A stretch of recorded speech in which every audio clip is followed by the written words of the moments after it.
또 함께 예배할 수 있어서 감사드립니다. 1년 전에 통화했을 때 저도 이렇게 될 줄 몰랐습니다. 네, 그렇다고 뭐 굉장히 유명해진 건 아니고요. 그냥 많은 분들이 연락을 좀 받고 또 제 개인적인 삶에서 또 목회 여정에서 새로운 고민들을 많이 하는 시간들을 보내는 것 같습니다. 또 그게 저에게 주어진 또 제 삶의 일부가 아닌가 생각을 하고요. 무엇보다 매년 이렇게 10월에 우리 헬세드 교회에서 종교개혁을 기념하여 이런 시간을 갖는 게 굉장히 저에겐 놀라운 일이었고 또 이런 사역을 하시는 것에 큰 응원을 많이 보내고 있었습니다. 그런데 그 자리에 또 제가 오게 돼서 너무 감사하고 이미 앞서 오셨던 목사님들을 통해서 은혜가 충만히 있으리라고 생각합니다. 그래서 저는 어떻게 제가 받은 은혜를 여러분과 함께 나눌까 고민하다가 이 어쩔 수 없이 미디어 때문에 제가 이제 사탄 목사라고 이렇게 알려져 있지만 사실 제 전공은 구약입니다. 원래 구약이고 그 안에서 이제 연구를 하다가 보니까 이제 여기에 제 시선이 좀 꽂히게 돼서 이 사탄이라는 아주 독특한 존재를 연구하게 됐고요. 그래서 구약에서 제가 나름 고민하면서 이 종교 개혁 기념과 아울러서 이 주제가 오직 이제 은혜이기 때문에 이 은혜와 관련된 구절들을 어떻게 함께 나눌 수 있을까에 대해서 고민을 했습니다. 그럴 때 제가 신명기 4장 29절이 제 눈에 좀 다가왔고, 그리고 하나님을 찾는다라는 이 말이 무슨 말일까에 대해서 좀 나눌 필요가 있겠다라는 생각을 했고, 무엇보다 하나님을 찾는다라는 이 히브리어 단어가 굉장히 중요한 용어입니다. 히브리어로 따지면 이걸 이제 다라시라고 부르는데요. 그냥 찾다라는 이제 뜻으로 그냥 번역할 수 있습니다. 그런데 이 단어가 나오는 구약의 여러 구절들이 우리들의 신앙에 굉장히 도전점을 주는 구절들이 많습니다. 그래서 저는 신명기로 시작해서 그 다음에 역사의 순서를 따라 이스라엘 백성들이 하나님을 찾는 것이 그들의 삶에 왜 중요했는지, 그리고 하나님을 찾는 그 과정에서 하나님은 그들에게 어떤 은혜를 도대체 주셨는지, 은혜라고 하면 너무 포괄적인 용어이기 때문에 또 느끼는 사람마다 이게 굉장히 다른 느낌으로 다가오기 때문에 좀 명확한 개념을 정하기는 어렵습니다만, 구약에서 나타난 여러 이제 상황들을 보면 우리의 상황에서 하나님을 찾는 것이 왜 중요한가에 대해서 말씀을 드릴 수 있지 않겠나 생각을 했습니다. 여러분, 제가 이 오늘 신명기 이야기를 시작하기 전에 여러분 이런 용어를 들어보셨나 모르겠습니다. 이 용어로 좀 시작하고 싶은데요. 무드셀라 증후군이라는 용어가 있습니다. 들어본 적 있으십니까? 무드셀라는 성경에서 굉장히 오래 산 인물로 알려져 있죠. 근데 이 성경의 이야기지만 교회 다니지 않는 분들도 성경의 이야기 중에서 알고 있는 내용이 많으신 그런 내용들이 좀 있습니다. 예를 들면 다윗과 골리앗 이야기, 교회 안 다니시는 분들도 많이 알고 계시고요. 생각보다 이 무드셀라에 대해서 들어보신 분들이 좀 많이 계시더라고요. 왜냐하면 오래 산 인물이니까. 근데 이제 무드셀라 증후군이라는 용어가 등장하게 된 계기는 기억 때문입니다. 기억. 우리가 인생을 살아가면 기억에 남는 게 있고 기억에 지워지는 게 있습니다. 내가 의도하든 의도하지 않든 누군가는 좋은 기억이 많이 남게 되고요, 누군가는 아프고 힘든 기억이 많이 남게 됩니다. 저도 이전까지는 그런 기억이 별로 없었는데 제 인생에 아마 언제 또 잊혀질지 아닐지 모르겠습니다만 저에게 굉장히 중요한 기억으로 남아있던 순간이 저에겐 코로나예요. 근데 제 인생에 많은 전환점이 이 한 2, 3년의 시기에 좀 있었거든요. 그리고 제 평생에 뭐랄까요, 오랫동안 가장 아파본, 몸이 좋지 않았던 때가 또 딱 그때였어요. 하나님을 제일 많이 찾았던 때도 또 이때였고, 아마 많은 분들이 그러지 않으셨나 싶어요. 그런데 우리 마음에는요, 할 수만 있다면 내 기억에 나쁜 기억은 지우고 좋은 기억만 갖고 싶어하는 마음이 있습니다. 누구나 다. 아픈 기억은 너무 마음 아프잖아요. 물론 그게 나의 성장을 하는 데 도움을 주었다 할지라도. 그래서 사람들이 일종의 기억 왜곡 현상이라고 합니다. 원래는 나쁜 기억인데 그걸 좋은 기억으로 잘 포장해서 사실과는 좀 다르게 내 기억 속에 아름다운 기억으로 남기고 싶어하는 이런 마음을 가진 사람들에게서 나타나는 현상을 이 무드셀라 증후군이라고 부릅니다. 사실은 원래 그런 일이 있었던 건 아니에요. 그러니까 실제 있었던 일은 맞지만 원래 그게 굉장히 나에게 상처와 아픔인데 그걸 잘 포장해서 결국은 나한테 도움을 준 거야. 이건 나한테 필요했던 거야. 이건 나한테 은혜였던 거야. 이런 식으로 이게 포장을 하는 거죠. 근데 왜 무드셀라라고 부르냐 하면 이 사람이 워낙 오랫동안 살았기 때문에 그 과거에 굉장히 내 좋았던 기억으로 왜곡된 그 순간으로 다시 돌아갈 수만 있다면 내게 너무 좋지 않겠는가, 이제 이런 심리적인 어떤 발현들이 나타날 수 있는 것 때문에 이 무드셀라라는 인물을 아마 썼던 것으로 알려져 있습니다. 그래서 자기의 상황이 굉장히 좋지 않거나 우울증에 시달리는 사람들에게 잘 나타나는 현상을 무드셀라 증후군이라고 부른다고 합니다. 그래서 이제 이런 사람들에게 이제 향수가 좀 있죠. 과거의 어떤 기억들에 대한 향수. 그래서 이제 그걸 잘 이용한 우리 광고 마케팅이 이제 레트로죠. 과거 우리 세대에 비슷한 사람들이 공감할 수 있는 어떤 옷, 가수 뭐 이런 거를 하나 딱 이게 설정해 놓으면 거기에 대한 향수가 있어서 굉장히 좋은 기억을 갖고 있는 사람들이 많이 있습니다. 그래서 이제 왜 그럼 그렇게 하게 되냐? 왜 그런 마케팅을 하게 되고 왜 그때 시절을 다시 떠올리게끔 해주냐? 내가 지금 현 상황이 힘들어서 위로를 받을 수 있으니까. 물론 긍정적인 영향이 있습니다. 긍정적 영향이 있지만 항상 우리가 그런 과거에 대한 회상으로 지금의 시절을 이겨낼 수 있는 건 또 아니거든요. 왜냐면 우리는 또 앞을 향해 나아가야 하니까. 근데 이스라엘 사람들은 생각보다 너무너무 자주 넘어졌어요. 좀 괜찮게 살만할 것도 같은데 너무너무 자주 넘어졌어요. 그래서 그 이스라엘의 삶 속에서 하나님 찾기가 너무 중요했습니다. 그래서 자, 그럼 일단 신명기로부터 시작하는 이야기 속에서 하나님 찾기가 왜 중요한지 본격적인 이야기를 시작해 보겠습니다. 여러분, 신명기는요, 이스라엘 백성이 가나안 땅, 그러니까 약속의 땅에 들어가기 직전에 모세가 새로운 세대를 이제 태어난 사람들에게 주어진 말씀이에요. 왜냐하면 이미 출애굽 나온 세대는 이미 거의 다 죽었고, 이제 출애굽할 때 막 태어났거나 아니면 광야에서 태어난 세대가 이제 출애굽해서 이제 약속의 땅에 들어가게 됩니다. 그러니까 이들은 과거의 기억이 있지만 아직 모르는 게 많아요. 배운 것이 많지만 모세가 다시 한번 이야기를 해주는 겁니다. 그런데 왜 이런 이야기를 해야 하냐면 이들은 유목민이에요. 돌아다니는 사람들이었는데 약속의 땅에 들어가면 정착을 해야 되거든요. 그러니까 삶의 패턴이 완전히 달라집니다. 유목 문화에서 농경 문화로 많은 게 달라지니까 이들의 정체성에 혼란이 있을 수 있어요. 새롭게 뭔가 인생을 살아가야 되는데 나는 그럼 어떤 존재이지 여기에서? 그런 거에 대한 고민 때문에 하나님께서는 40년간 일부러 광야를 돌게 하시며 그들의 정체성을 그 광야에서 형성하게 하셨습니다. 근데 그 형성하는데 가장 중요한 형성이 무엇이었냐면 너희들은 떡으로만 살 수 있는 것이 절대 아니라 하나님 말씀으로만 살 수 있다고 하는 이 기본 원리가 광야 이 시절에 그냥 다 녹아 있어요. 너무 중요한 건데 근데 그때 여러 이야기를 하다가 이 신명기 말씀에서 모세가 굉장히 해주고 싶은 이야기가 있었어요. 그 이야기가 신명기 4장 25에서 29절이 있는데 혹시 화면이 준비됐을까요? 네. 자, 이 본문인데요. 이 본문을 보면 이제 앞으로 일어날 일에 대해서 말하는 거예요. 아니 일어나지도 않았는데 이미 일어날 수 있는 일에 대한 가능성을 갖고 말합니다. 내가 그 땅에서 아들을 낳고 손자를 얻으며 오래 살 때에 만일이지만 실제로 일어났어요. 스스로 부패하여 무슨 형상의 우상이든지 조각하여 내 하나님 여호와 앞에서 악을 행함으로 그의 노를 일으키며. 자, 여기 말씀은 이해가 되시죠? 가서 잘 살다가 갑자기 우상에 빠져서 너희들이 우상 숭배를 하는 바람에 하나님의 분노를 너희들이 일으키면 그때 하나님께서 천지를 불러 증거를 삼노니 너희가 요단을 건너가서 얻는 땅에서 속히 망할 것이라. 우상 때문에 망한다는 이야기예요. 너희가 거기서 너희 날이 길지 못하고 전멸될 것이라. 여호와께서 너희를 여러 민족 중에 흩으실 것이요 여호와께서 너희를 쫓아보내시고 그 여러 민족 중에 너희 남은 수가 많지 못할 것이고 너희는 거기서 사람 손으로 만든 바 보이지도 못하고 듣지도 못하며 먹지도 못하고 냄새지 맡지 못하는 그 헛된 우상들 그것들을 너희는 섬기게 될 것이다. 너무 명확한 말이에요. 긴 구절이지만 너희들이 가서 우상에 빠지면 하나님의 진노가 일어나고 그것 때문에 너희들은 망할 거야. 완전히 쫓겨날 거야. 이렇게 경고의 말씀을 주셔요.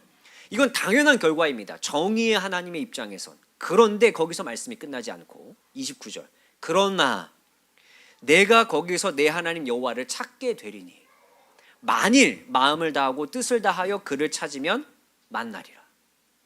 이건 이 앞에 있었던 말씀을 완전히 뒤집는 거예요. 원래 너희들은 망할 건데 그렇게 될 수밖에 없는 게 너희들의 운명인데 그런데 만약에 너희가 혹시라도 하나님을 찾는다 그럼 너희들은 다시 살아날 수 있는 기회가 있다는 거죠. 모세의 말에 의하면 이 25절부터 28절까지 나와 있는 건 어찌 보면 인간이라면 경험할 수밖에 없는 삶을 말하는 것 같아요. 인생의 실패, 인생의 쓴맛 볼 수밖에 없다는 거예요. 근데 모세는 그걸 알고 있었을지도 모릅니다. 당연히 하나님은 아실 거고 그게 뭐냐면 갈등이에요. 이제 유목민의 삶에서 벗어나 가나안 땅에 들어가게 되면 그들에게 가장 큰 유혹이 무엇일 거냐면 갖고 싶은 유혹일 겁니다. 왜냐하면 내게 땅이 생기잖아요. 땅이 생기고 그 땅에 내가 이제 살아갈 수 있다고 생각하면 기본적으로 사람의 욕망이 있다면 넓은 땅, 좋은 땅을 갖고 싶어 하겠죠.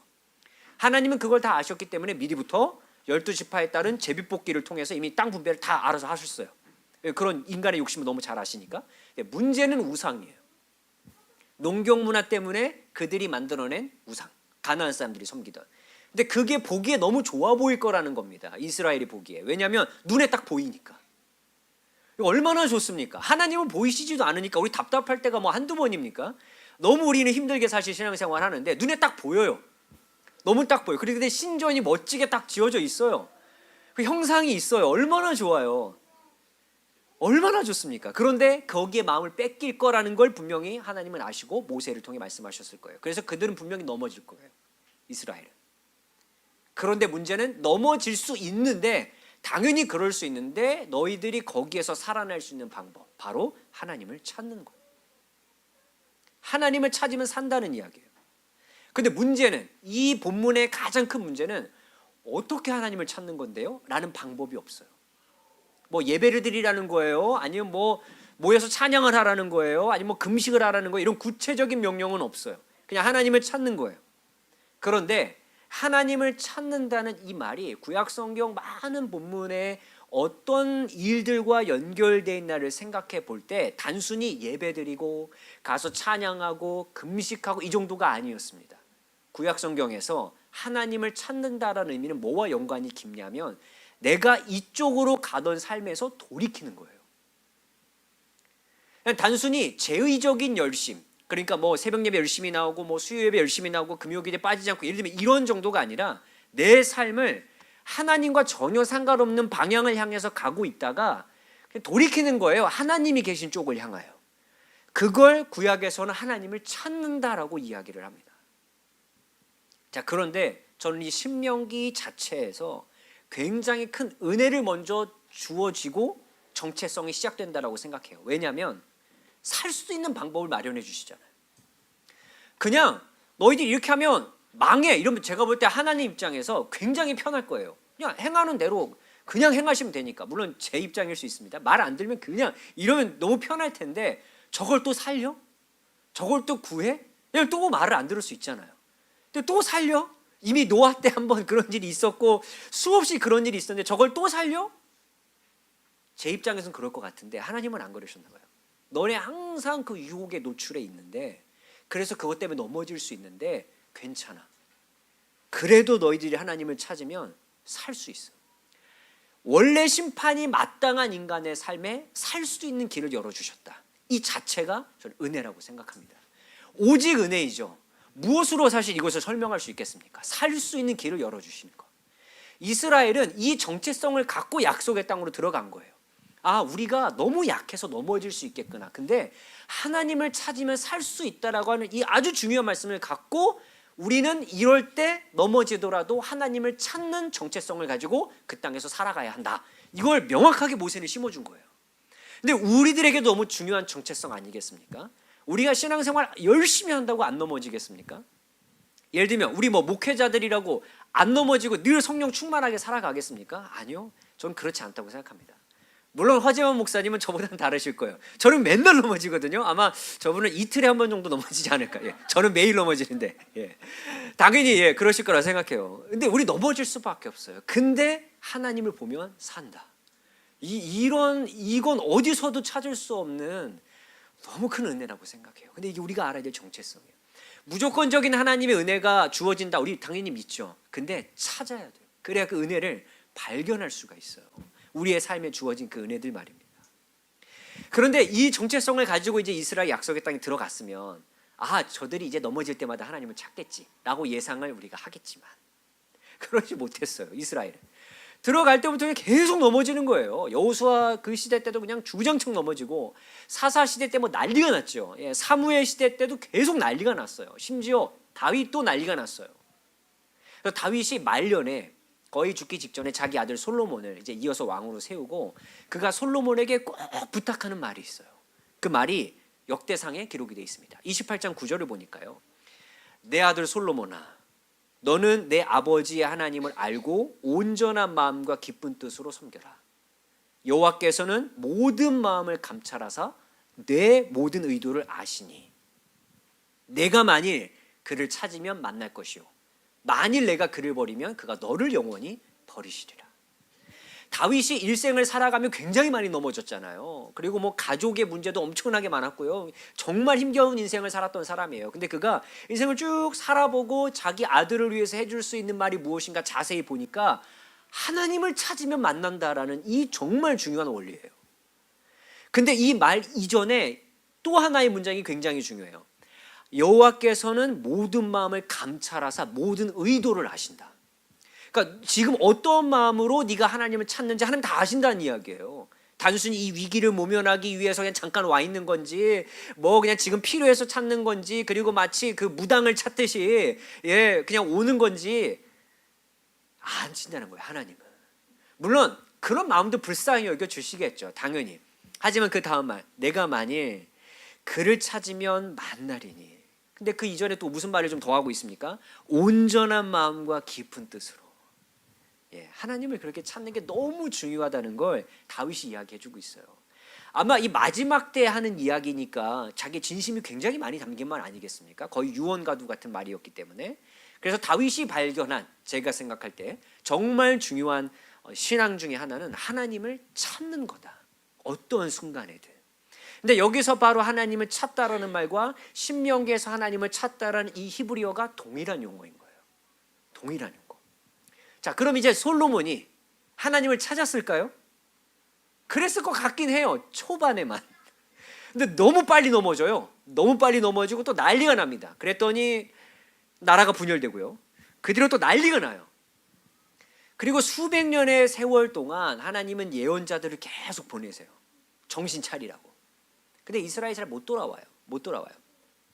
그런데 그 예언자들 중에서 또 하나님을 찾는 것에 아주 중요한 말을 했던 예언자가 있어요. 아모스라는 사람이 있습니다. 시간이 흘러 아모스 시대에 가니까요. 이스라엘이 좀처럼 괜찮게 살 줄 알았더니 여전히 아직도 부족해요. 하나님을 기억하지 못해요. 점점 자기 욕심만 채울 뿐입니다. 아모스 시대에 어떤 일들이 있었냐면 가진 자들이 못 가진 자들 것을 더 빼앗는 일들이 굉장히 많았어요. 그래서 가진 사람들의 밭과 지경이 넓어져 가고요. 가진 사람들은 못 가진 사람은 더 억울해지고 심지어 재판에 가서도 불리한 항상 이런 결과를 맞이했어요. 그런데 아모스를 통해 하나님 말씀하신 게 뭐냐면 니네 무조건 망한다. 그냥 심판 선포가 너무 많아요. 아모스. 그래서 이건 약간 농담 반 진담 반이에요. 제가 이제 구약을 좋아하니까 제 이제 비슷한 나이 또래에 있는 사람들이 가끔 교회에서 새벽 예배 설교나 이렇게 할 때 큐티 책으로 설교를 하는 경우가 많거든요. 근데 아모스 같은 거 딱 걸리면 전화가 와요. 전 목사님, 아모스 무슨 설교를 해야 돼요? 왜요? 처음부터 끝까지 망한다는 얘기밖에 없다는 거예요. 맞아요. 근데 대부분의 예언서들이 망한다는 얘기가 너무 많아요. 근데 그 중간중간을 잘 살펴보면 정말 중요한 얘기들이 많아요. 제가 그 중에 한 가지만 뽑아드려 볼게요. 왜냐하면 여기에 또 찾는다는 이야기가 있어요. 아모스 5장 4절 6절. 여호와께서 이스라엘 족속에게 이와 같이 말씀하시기를 너희는 나를 찾으라. 앞뒤가 다 심판 선포거든요. 망한다는 이야기밖에 없는데 갑자기 나를 찾으라. 그러면 살리라. 깜짝 놀랐을 거예요. 근데 문제가 있어요. 문제가 뭐냐면 5절에 보니까 문제가 있는데 일단 베델을 찾지 마라. 길갈로도 가지 마라. 브엘세바로도 가지 마라. 이게 중요해요. 또 그런 다음에 6절 가니까 여호와를 찾으라 그러면 살리라 이렇게 나오는데 이건 이유가 있어요. 자, 4절과 6절에서는 여호와를 찾으라는 말이 반복되고 그러면 살리라라는 말이 또 반복돼요. 이건 굉장히 중요하다는 이야기예요. 근데 그 사이에 뭐가 들어있냐면 베델, 길갈, 브엘세바가 있어요. 근데 이 장소를 여러분 기억하십니까? 첫 번째 베델 어떤 장소입니까? 굉장히 유명한 장소인데 무엇보다 야곱이 하나님을 만난 장소예요. 자, 창세기 한번 볼까요? 창세기 28장 16절 19절 보면 야곱이 자다가 깨어서 여호와를 만납니다. 물론 이제 환상 중에 만나지 꿈 중에 만나지만 여기가 여호와가 계신 곳이 아닌가 두려워해서 이 돌의 기둥에다가 이제 기름을 붓고 거기를 이제 베델이라고 부릅니다.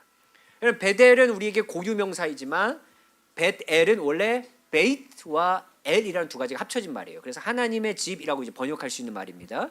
근데 여기를 이제 베델로 딱 삼았고 여기가 하나님이 나타난 장소이기 때문에 이스라엘 사람들에게는 성지 순례할 때 꼭 가는 장소입니다. 여기 너무 중요한 장소예요.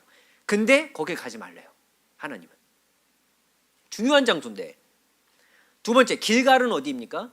여호수아가 마른 요단강을 건너간 다음에 하나님의 역사가 일어난 것을 기억하기 위해서 12개의 돌을 쌓았던 데가 이 길갈이에요. 여호수아 4장을 보니까요. 여호수아가 요단에서 그 가져온 12돌을 길갈에 세우고 이스라엘 자손들에게 말하여 이르되 후일에 너희 자손들이 그들의 아버지에게 묻기를 여기 돌이 왜 있어요? 이러면 하나님께서 역사하셔서 이 마른 땅을 건너갔다고는 그 증거다. 이제 이렇게 가르치라는 이야기예요. 얼마나 중요한 장소입니까? 길갈. 반드시 지나가야 되는 장소죠. 근데 부엘세바, 여기도 굉장히 중요한 장소 아닙니까? 왜냐하면 하갈, 이삭, 야곱, 엘리야에게 나타났던 장소예요. 부엘세바. 너무너무 중요한데 창세기 46장만 볼게요. 이스라엘이 모든 소유를 이끌고 떠나 부엘세바에 이르러 그의 아버지 이삭의 하나님께 희생의 제사를 드렸다. 그러니까 지금 앞에 나왔던 베델, 그 다음에 길갈, 부엘세바 다 너무 중요한 장소예요. 성지순례를 가도 되는 너무너무 중요한 장소예요. 근데 하나님은 왜 가지 말라고 할까요? 그것도 아모스 시대. 이유가 있습니다. 왜냐하면 이들이 열심히 죄를 짓는데 교회는 안 빠진 거예요. 예를 들면 주일 예배는 최선을 다해 지키고 밖에 나가서 나쁜 짓 다 하는 거죠. 그리고 열심히 하다 못해서 교회에서 봉사도 잘하고 새벽 예배 안 빠지고 헌금 열심히 하고 예를 들면 이런 거 다 하는데 밖에 나가서 나쁜 짓 다 하는 거죠. 하나님이 보셨을 때 아모스 시대 이 사람들은 종교적인 열심만 가득했지 삶은 엉망이었던 사람이에요. 근데 내 삶은 엉망인데 하나님이 나타나셨던 베델에 가서 예배를 드린들 하나님 그거 받으시겠습니까? 아무 이유 없어요. 그럼 12돌에 세워져 있는 길갈에 가서 예배한들 하나님 그거 받지 않으십니다. 부엘세바에 가서 뭔가 순례를 하며 하나님을 찬양한들 아무 이유가 없어요. 지금 이 아모스 시대에 하나님을 찾는다는 의미가 무엇이었냐면 교회에 나오라 이 이야기가 아니라 아까 우리 4절과 6절에서 봤죠. 여호와를 찾으라. 장소에 나오는 게 중요한 게 아니라 하나님이라는 그 존재, 그분이 어디에 계신지 모르지만 우리는 하늘에 계시다고 믿죠. 내 마음속에도 계시고 그분을 향하여 내 시선, 오늘 찬양처럼 시선을 그분을 향하여 맞추는 이게 필요했는데 그게 하나님을 찾는 건데 이들은 그거에 아무 관심 없이 그냥 여기 와서 앉아 있는 거. 그냥 여기 예배 빠지지 않는 거. 예, 여기 우리 4주 동안 종교개혁 했으니까 나 내 마음은 개혁됐다고 생각하는 거. 이 정도가 아니라는 거죠. 아니라는 거예요. 당연히 우리 햇세드 교회 성도님들은 그러지 않으실 거라고 저는 분명히 생각합니다. 나는 4주 동안 나왔으니까 내 마음은 개혁됐어. 나는 이미 루터와 같은 사람이야. 이거 아니고요. 여기 나온 거 너무너무 귀한 일이죠. 사실 너무 귀한 일이고 너무 소중한 일입니다만 여기에 나와 상태에서 우린 이제 시선을 그분께 맞춰야 돼요. 그럼 단순히 시선을 그분께 맞추는 게 뭐겠습니까? 내 삶이 달라지는 거죠. 더욱더 이 없는 사람들의 것을 뺏어서 내 욕심을 채우는 그 삶에서 벗어나서 최선을 다해 내게 주신 하나님의 은혜를 따라 나누는 거. 이게 필요하지 않겠습니까? 근데 이 이야기만 하면 저는 또 사탄 이야기를 안 할 수가 없어요. 죄송합니다. 왜냐면 제가 이 사탄을 너무너무 좋아해요. 나쁜 의미로, 아니요, 좋은 의미로, 여러 의미로. 그런데 이 사탄이 여러 가지 유혹들을 우리에게 주지 않겠습니까? 그럼 제가 오랜 세월 동안 사탄이라는 존재가 인간과 공동체를 어떻게 공격해 왔는지에 대해서 연구를 계속 해왔고 지금도 하고 있어요.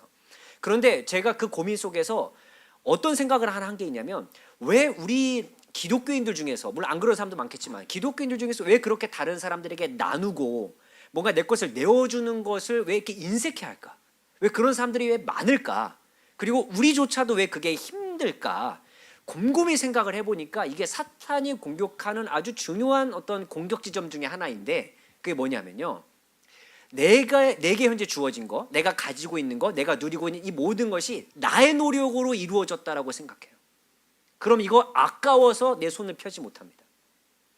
그런데 내 삶에 주어진 이 수많은 것들이 하나님의 은혜로 주어졌다고 고백하는 사람들은 내 노력으로 주어진 게 아니라 어차피 이건 은혜로 주어진 거기 때문에 그 은혜를 나누는 것에 훨씬 더 넉넉해진 마음을 가질 수 있다는 거예요. 근데 사탄이 그걸 아주 교묘하게 공격한다는 겁니다. 봐봐, 네가 거기서 시간을 쏟았잖아. 너의 열정을 쏟았잖아. 그거 무시하자는 이야기가 아니에요. 근데 우리는 거기에 하나님이라는 요소가 빠질 때가 너무 많다는 거죠. 우리가 이제 나와서 예배할 수 있는 거, 함께 찬양할 수 있는 거, 그 다음에 이렇게 우리 아름다운 공동체에서 함께 교제할 수 있는 거, 이거 우리의 노력입니까? 나의 의지입니까? 내가 애썼기 때문입니까? 당연히 그런 노력도 필요하겠지만 우선적으로 그리고 많은 영역에서 하나님의 은혜가 없다면 이 모든 건 다 불가능한 일이에요. 그렇기 때문에 우리가 그 은혜를 기억하면 내 것을 나누고 그 다음에 함께 뭐 마음을 나누고 이게 이제 가능하다는 거예요.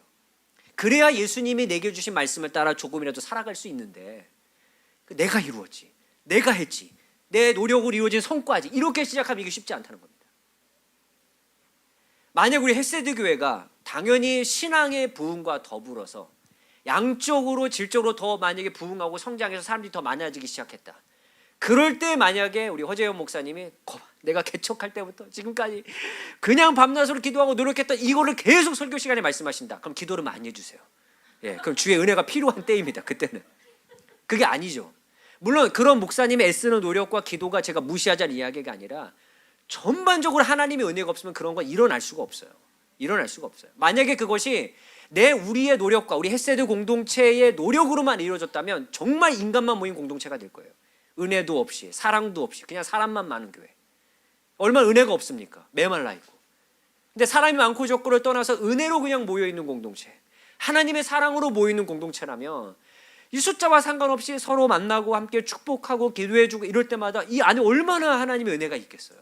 우리가 그런 교회를 함께 세워가야 되지 않겠습니까? 근데 이스라엘은 그걸 잃어버리고 있었어요. 그게 원래 그들의 정체성이었었는데, 그리고 설령 그런 생각으로부터 넘어져서 살아간다 할지라도 다시 하나님을 찾으면 그분이 살게 해준다는 게 머릿속에 박혀 있는데 자꾸 그걸 잊어버리며 살았다는 거죠. 아모스 시대까지 수백 년이 흘렀는데 계속 예언자를 보내서 말씀하셨는데, 자 그럼 아모스가 이제 이 정도 얘기했으니까 정신 차렸겠죠.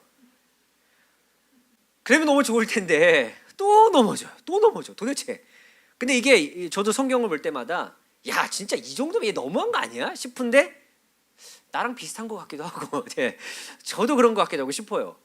예레미야 시대 때 이제 왔어요. 언제냐면 이제 이스라엘과 망하기 직전이에요. 이제 그리고 이스라엘은 망함을 경험한 예레미야가 또 있죠. 망함을 경험한 사람. 근데 예레미야를 통해서 하나님 주신 말씀이 있습니다. 29장 10절과 14절에서 이런 이제 그 하나님께서 정하신 이 심판 때문에 너희들이 이런 경험하게 될 건데, 그리고 너희들은 이 땅에서 쫓겨나게 될 건데 기한이 차면 다시 돌아오게 될 거다. 회복의 말씀을 주세요. 굉장히 좋은 말씀일 수 있지만 지금 망한 이스라엘에게는 이게 잘 귀에 들어오지 않아요. 왜냐면 이 망했으니까. 그리고 지금 당장 회복시키신다는 것도 아니고, 잘 보세요. 70년 내 시대는 끝나요. 그죠? 예. 지금 살아있는 사람은 끝나고 다음 세대 아니면 그 다음 세대나 돌아오는 거지 나에게는 적용이 안 돼요. 그러니까 이게 귀에 안 들어와요. 문제가 또 있습니다. 이 고대인들의 세계에서의 문제예요. 이제 요걸 이해하시면 이제 구약을 이해하는데 좀 도움이 많이 되는데, 그게 뭐냐면 이스라엘 사람들 이 고대 근동 세계에서 기본적으로 전쟁은요 신들의 전쟁이에요. 예, 단순히 우리의 뭐 전쟁의 그 어떤 뭐 숫자가 많고 우리가 전략을 잘 짜고 중요하겠지만 기본적인 사상이 신들의 전쟁이에요. 그래서 우리가 졌다, 그 저쪽의 나라가 이겼다, 그러면 이게 우리가 뭐 부족해서 그것도 있겠지만 저쪽의 신이 우리 신보다 강하기 때문이에요. 근데 이스라엘이 좀 독특해요. 왜냐면 기본적으로 근동 국가들이 싸워서 이긴 국가가 있으면 진 국가는요 이긴 국가의 신이 강하다고 생각하고 그 신을 섬기거든요. 이제 우리 신이 약하네, 저 신이 강해야 되네, 신을 바꿔요. 근데 이스라엘은 계속 패배를 해도 안 바꿔요. 굉장히 독특한 신앙을 갖고 있는 사람이에요. 그런데 지금까지는 그랬다고 치는데 지금은 문제예요. 예레미야 때는. 왜냐하면 나라가 망해 본 적은 없어요. 아직. 물론 북이스라엘은 망했지만 남쪽까지 망해서 특히나 성전이 무너진 것까지 경험한 적은 아직 한 번도 없거든요. 나라가 무너지고 왕도 없고 뭐 선지자도 없고 다 무너졌어요. 성전까지. 그래서 그때 이들이 고민하기 시작한 거예요. 바벨론의 신의 이름이 마루둑입니다. 마루둑이라는 신이 우리가 믿는 그 여호와보다 진짜 강한 건가? 이런 생각을 갑자기 하게 됐어요. 그리고 무엇보다 이 바벨론이라는 국가가 가지고 있는 여러 가지 이 어떤 정책의 방법이 있었는데, 그게 포로민들을 끌고 올 때 항상 지나가게 했던 문이 있어요. 이슈타르의 성문이라고 부르는데 지금 우리 독일에 가면 그게 있습니다. 근데 제가 최근에 듣기로 거기가 무슨 리모델링 한다 그래서 지금 가면 못 본대요. 제가 아마 몇 년 있다 가셔야 볼 수 있을 것 같아요. 근데 그 구글에라 뭐 이렇게 치시면 이게 딱 나옵니다. 파란색 이 문에 굉장히 화려하게 만들어 놓은 이 문이 있어요. 근데 거기를 무조건 지나가게 한대요. 왜냐하면 그 주변에 이제 마로둑 신들과 이런 걸 볼 수 있게 하면서 사람들이 어마무시한 이 성전문을 지나가면서 와, 이 신이 진짜 강한가 보다. 우리가 믿는 신이 약하고. 이스라엘도 이제 그 마음이 흔들리기 시작한 거예요. 지금까지는 안 그랬는데 너무 심하게 망하니까. 그리고 만약에 하나님이 계시다면 이 정도까지 우리에게 고난을 주실 이유가 무엇인가? 뭐가 이렇게 잘못했길래 고민을 할 수 있잖아요. 그때 이스라엘을 향해 예레미야 선지자가 말합니다. 30장 15절. 넌 어찌하여 내 상처 때문에 부르짖느냐? 내 고통이 심하도다. 내 악행이 많고 내 죄가 허다함으로 내가 이 일을 너에게 행하였느니라. 봐라, 내가 몇백 년을 말했는데 아니 계속 죄를 지으면서 왜 이제 와서 도대체 왜 이러시냐고 나한테 말하면 하나님 뭐라고 말해야 돼요? 이미 죄가 너무 허다한데. 그런데 문제는 이들이 기억했던 게 있잖아요. 아니 그래도 과거에 하나님께로 돌이키면 하나님 용서해 주신다고 하셨는데, 그래서 이들이 했던 방법들이 있거든요. 근데 그 방법들을 행할 때 뭐가 항상 그들의 중심이 있었냐면 성전이 있었단 말입니다. 그래서 거기에 가서 예배를 드렸으면 됐어요. 나름대로 용서를 받는 그런 게 있었는데 문제는 지금 성전이 없어요. 무너져 버렸습니다. 이스라엘 백성은 이제 혼란의 시기예요. 아니 돌아오면 하나님께로 돌이키며 용서해 주신다는 말씀을 기억하긴 하는데 어디 가서 해야 되지? 성전이 없는데. 그리고 이들은 끌려온 사람들도 있잖아. 바벨론인데 이방 땅에서 내가 어떻게 해야 되지? 막 이런 고민이 굉장히 많았는데 다시 한번 하나님은 예레미야를 통해서 이렇게 말씀하세요. 29장 12절 13절. 너희가 내게 부르짖으며 내게 와서 기도하면 내가 너희들의 기도를 들을 것이요 너희가 온 마음으로 나를 구하면 나를 찾을 것이요 나를 만나리라. 온 마음으로 찾는다. 이건 단순히 감정이 아니고요. 어떤 순간의 느낌도 아닙니다. 이건 내 의지, 힘, 결단, 무엇이 내가 할 수 있는 그 모든 것을 다해서 그가 하는 건데, 이제 예레미야를 통해서 이스라엘 사람들이 무엇을 다시 한번 깨닫기 시작했냐면 옛날에 이 약속의 땅에 처음 들어와서 이곳에서 정체성을 형성하던 그때 사람들의 이야기를 들어보니까 그때도 성전이 없었잖아요. 근데 그때 하나님께서 돌아오면 용서하신다고 말씀하셨거든요. 다시 생각을 한 거예요. 아 맞아. 그리고 나서부터 예언자들과 선지자들을 통해서 하셨던 말씀을 쭉 보니까 장소가 문제가 아니었구나. 왜 우리가 이런 생각을 하고 있지? 내가 하나님을 지금 찾느냐 안 찾느냐의 문제이지 장소가 문제가 아니었어. 그래서 길갈, 베델, 부엘세바 이게 막 생각이 나기 시작한 거예요. 이 사람들이. 그래서 이제 이 사람들이 하나님을 찾기 시작했습니다. 그래서 신명기의 이 말씀을 다시 기억한 거예요. 우리가 오늘 읽은 말씀. 그러나 내가 거기서 내 하나님 여호와를 찾게 되리니 만일 마음을 다하고 뜻을 다하여 그를 찾으면 만나리라. 예. 우리가 지금 현 상황에서 지금 2024년 대한민국에서 신앙생활하는 우리들이 하나님을 찾는 방법도 하나님을 만나는 방법도 똑같습니다. 우리는 넘어질 수 있다는 가능성이 충분히 있는 사람들이에요. 하나님도 그거 다 아실 겁니다. 문제는 그럴 때 우리가 어떻게 반응하느냐예요. 하나님을 찾아야 합니다. 온 마음을 다해. 근데 우리는 이 교회가 있지 않습니까? 늘 열려있는 교회. 그죠? 그러면 일단 여기 오면 우리 마음가짐이 좀 달라지잖아요. 하나님을 찾으실 때 오십시오. 오셔서 그냥 하나님을 바라보십시오. 그 어떤 방법이든 괜찮아요. 꼭 금식을 하셔라, 뭐 통성으로 기도해 이런 거 아닙니다. 그냥 와서 하나님 우리 마음을 감찰하시니까 어떤 마음으로 내가 이 자리에 와 있는지 그분은 아실 거예요.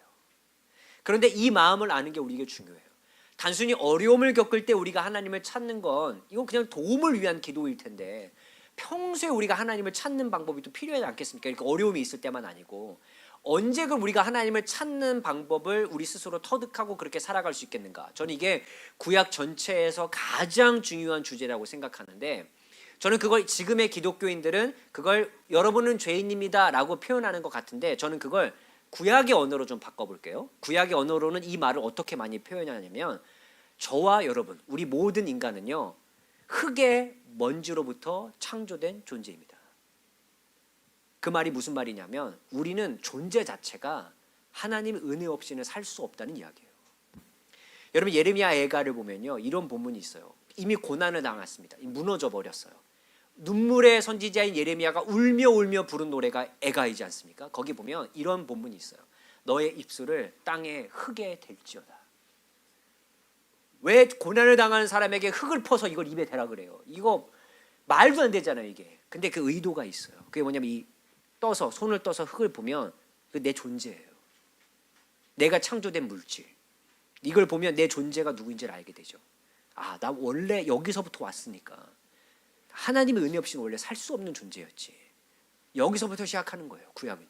그리고 어찌 보면 이게 거의 끝이에요. 하나님을 찾는 사람은 누구냐? 단순히 어려움이 있기 때문에 찾는 게 아니에요. 우리의 존재 자체가 하나님 은혜 없이는 살 수 없다는 걸 인정하는 사람들이 하나님을 찾아요. 그렇게 하나님을 찾아야 우리는 하나님의 은혜를 지속적으로 경험할 수가 있습니다. 여러분, 하나님을 찾으십시오. 하나님을 찾는 사람들은 내가 하나님 은혜 없이는 살 수 없다는 걸 인정하는 사람들이 하나님을 찾습니다. 우리 모두가 다 그런 존재입니다. 여러분, 우리가 그렇게 하나님을 찾음으로 우리의 존재가 무엇인지를 바로 알고 우리 안에 주신 하나님의 은혜가 여러분 안에 가득할 수 있기를 축복합니다. 여러분, 근데 이 다음 시대, 아마 오랜 세월 동안 이 노래가 있었겠지만 시편은 노래라고 하잖아요. 여기에 있는 사람들이 하나님을 찾고자 기도했던 모습들 우리는 많이 발견하게 돼요. 근데 이 시편의 이 많은 기도와 노래들이 우리가 굉장히 기도하기 힘들 때 저는 그냥 따라해도 될 만한 기도인 것 같아요. 너무 우리의 기도인 것 같아요. 제가 그 중에 하나님을 찾는 기도 몇 개만 보여드릴게요. 27장 7절에서 9절. 여호와여, 내가 소리내어 부르짖을 때에 들으시고 또한 나를 긍휼히 여기사 응답하소서. 너희는 내 얼굴을 찾으라 하실 때에 내가 마음으로 주께 말하되 여호와여, 내가 주의 얼굴을 찾으리이다. 주의 얼굴을 내게서 숨기지 마시고 주의 종을 노하여 버리지 마소서. 주는 나의 도움이 되셨나이다. 나의 구원의 하나님이시여, 나를 버리지 마시고 떠나지 마십시오. 그렇게 오랜 세월 동안 이들도 이렇게 기도를 해왔어요. 물론 그렇게 하지 않은 사람들이 더 많았기 때문에 무너지는 결과를 맞이했지만 그렇게 기도했던 사람들이 있습니다. 너무너무 중요한 기도이죠. 시편 50편 15절에 보니까 환난 날에 나를 부르라. 내가 너를 건지리니 내가 나를 영화롭게 하리로다. 시편의 이 말씀들을 보면 꼭 제가 드리고 싶은 말이 있습니다. 내가 무너졌다고 생각할 때, 내가 지금 이런 상황에서 하나님을 찾아와도 괜찮을까라고 생각하는 순간에도 괜찮다라고 말씀드리고 싶습니다. 늦지 않았습니다. 바로 지금이에요. 하나님을 찾을 때. 근데 꼭 문제가 있다고 하나님을 찾는 건 아니라고 말씀드렸죠. 우리의 존재 자체가 하나님 은혜 없이는 살 수 없으니까 우리는 하나님이 필요합니다. 그런데 제가 마지막으로 드리고 싶은 말씀이 있어요. 우리가 그렇게 의지적으로 마음과 힘을 다해 하나님을 찾는 거 너무너무 중요하죠. 근데 성경을 보니까 정말 너무 은혜로운 이야기가 있는 거예요. 시편 14편 2절과 53편 2절을 보니까 이런 내용이 있어요. 여호와께서 하늘에서 인생을 굽어 살피사 지각이 있어 하나님을 찾는 자가 있는가 보려 하신지요. 53편은 똑같이 있죠. 하나님께서 하늘에서 인생을 굽어 살피사 지각이 있는 자와 하나님을 찾는 자가 있는가 보려 하신지요. 이 말의 의미가 무엇입니까? 내가 하나님을 찾기 전에 그분이 나를 먼저 찾고 계시는 거예요. 예. 우리가 정말 자주 고백한 은혜 중에 하나는 십자가의 은혜도 내가 먼저 십자가로 다가갔습니까? 아니요. 예수께서 먼저 이 땅에 오셔서 우리를 위해서 그냥 그분이 먼저 다가오셨잖아요. 하나님의 오직 은혜는요, 항상 먼저 오셨어요. 항상. 오히려 우리를 찾고 계세요. 언제 고개를 돌릴래? 이러고 찾고 계신 것 같아요. 그런데 이 말이요, 이 구약성경 곳곳에 있는 거예요. 에스겔에도 이런 말이 있어요. 주 여호와께서 이와 같이 말씀하시니라. 나 곧 내가 내 양을 찾되 목자가 양 가운데 있는 날이 양이 흩어졌으면 그때를 찾는 것 같이 내가 내 양을 찾아서 흐리고 캄캄한 날에 그 흩어진 곳 모든 곳에서 그들을 건져낼지라. 에스겔은 이미 망한 이스라엘이에요. 망한 이스라엘에 이 주어진 말씀입니다. 근데 그들을 향해서 아직도 정신 못 차리고 있지만 에스겔을 통해서 주신 말씀이 뭐냐면 내가 너희들 지금 찾고 있어. 내 어둠 속에 있지. 내가 거기서 데리고 와서 다시 꼴을 먹고 쉴 만한 물가에 너희들이 있도록 내가 너희들 막 찾고 있어. 어디 있어? 너희 돌이키기만 하면 돼. 내가 지금 그거 기다리고 있단다. 아니, 하나님이 뭐가 아쉬워서 그러셔야 돼요? 뭐가 아쉬워서? 제가 예전에 정말 막 이렇게 혈기가 많을 때, 야, 하나님 입장에서 노아 같은 일을 한 번 더 하시면 이렇게 속 시원하실 텐데 워낙 말 안 듣는 사람이 많아서 내가 생각해보니까 저도 쓸려갈 것 같은 거예요. 아, 나도 죽을 수 있겠구나. 그러면 안 되겠네. 하나님 좀만 인내 좀 해주세요. 이렇게 기도했던 적이 있는데 그분이 뭐가 아쉬워요? 여러분, 근데 왜 그 이스라엘 이 구약 시대에 살아갔던 사람들에게는 주변의 고대 근동에서 발견된 이 글들이 꽤 많은데요. 거기 노아 홍수와 비슷한 이야기가 있어요. 거기 보면요, 신들이 홍수를 내리는데 이유가 있습니다. 왜냐하면 인간인도 너무 시끄러워요. 그래서 그냥 없애버려요. 아무 이유가 없어요. 예. 그리고 그냥 그러고 끝나요. 근데 하나님은 완전히 다른 분이신 거예요. 그 사람들이 생각하는 그런 신의 모습이 전혀 없는 거예요. 하나님에게는. 끝까지 인간을 기다리고 그 다음에 홍수를 통해서 다시 이 땅을 새롭게 하는 일들을 또 이루어 가시고 그 다음부터는 약속한 것 때문에 그런 홍수를 일으키지 않으시지만 어떻게든 인간이 살아갈 수 있는 길들을 계속 열어내시고 이런 신은요 고대 근동에서는 절대 찾아볼 수 없는 신의 모습이에요. 근데 하나님에겐 그게 있다고요. 자, 그럼 우리는 오늘 이 종교개혁 개념이지만 또 오직 은혜라는 주제가 있지만 더불어서 오늘 이 여러 개의 본문을 통해서 해야 할 일들이 명확하지 않습니까? 하나님을 찾으십시오. 그게 오늘 우리에게 필요해요. 왜요? 내가 뭐가 모자라서요. 늘 모자라요 우리는요. 예, 내가 왜 하나님을 찾아? 나 지금 어려움이 없는데. 어려움이 있기 때문에 하나님 찾는 게 아니에요. 우리는 매일매일의 삶이 은혜가 없으면 살아갈 수 없는 존재입니다. 그걸 인정하고 살아가는 거예요. 그러니까 이 본문들이 그래서 우리에겐 중요한 거예요. 왜냐하면 그게 우리의 정체성이니까요. 단순히 이스라엘의 정체성이 아니라 이 땅에서 2024년을 살아가는 모든 그리스도인들에게 필요한 정체성이란 말입니다. 말씀을 정리하고 싶습니다. 신명기를 통해 주어진 말씀, 이스라엘의 이 약속의 땅에 들어가면서 새로운 정체성을 가져야 하는 그들에게 하나님을 찾아야 한다. 거기서 수많은 유혹의 요소 속에서 중요했죠. 약속의 땅에 들어와서 여러 실패를 경험한 다윗이 솔로몬에게 꼭 하고 싶었던 말, 너 하나님을 찾아야 된다. 이스라엘이 여러 심판을 받고 어려움을 겪고 있을 때에도 그들에게 하나님은 예언자를 보내서 그래도 너희들이 하나님을 찾으면 산다. 거의 망하기 직전의 이스라엘에게 하나님이 주셨던 말씀, 예레미야를 통해 하나님을 찾아라 그러면 산다. 망한 이스라엘에게 하나님께서 하신 말씀, 내가 너희들을 찾고 있다. 이런 상황일지라도 나를 찾아라 그러면 산다. 그거죠. 우리 매일매일 살아야 되지 않겠습니까? 하나님의 은혜로 말입니다. 우리의 존재 자체가 하나님의 은혜 없이는 살아갈 수 없기에 하나님을 찾으실 수 있는 분들, 우리 헷세드 교회 공동체와 또 제 자신, 우리 모두가